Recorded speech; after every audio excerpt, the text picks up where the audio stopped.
Aujourd'hui, je te montre non seulement à quel point j'écris super bien, mais je te montre en plus comment avoir une structure de training digne d'un vrai MVP de ligue de garage.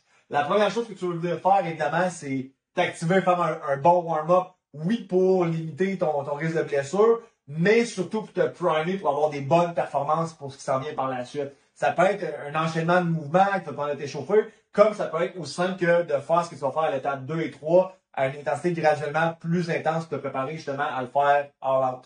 À l'étape 2, tout ce qui est ton travail technique, de skill qui est spécifique à ton sport, c'est là que tu le fais. Ça veut pas dire que tu vas en faire à chaque workout, mais si tu en faire, c'est vraiment là que tu veux le faire parce que c'est là que justement, ça demande d'être vraiment le plus fresh pour avoir du travail technique.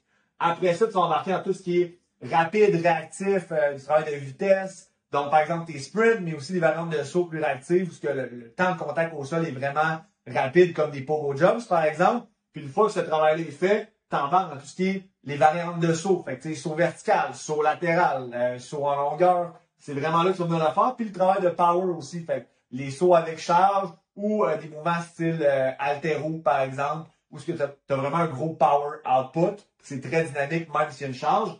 Puis là, après ça, t'embarques dans le travail de force, de muscu plus traditionnel.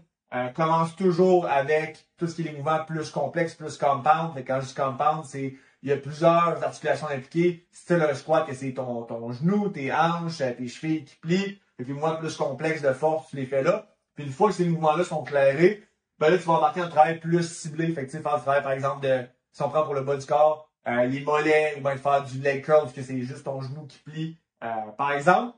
Puis si tu veux faire du travail un peu plus de capacité de travail, de conditioning, de cardio, tu mets ça vraiment à la fin parce que tu n'as pas vraiment de complexité de mouvement. Puis tu vas vraiment pouvoir juste te donner all out sans penser à rien. Puis là, vraiment, toute l'énergie qui te reste, ça passe vraiment là. Puis l'étape 8, ben, c'est optionnel, mais si tu te sens mieux après un bon cool-down après ton training, faire un cool-down, puis ça peut être n'importe quoi. Si tu as accès à un sauna, ça peut être de faire du sauna, ça peut être de juste faire de la respiration, ça peut être de chiller un peu, ça peut être de faire du stretching, tout simplement.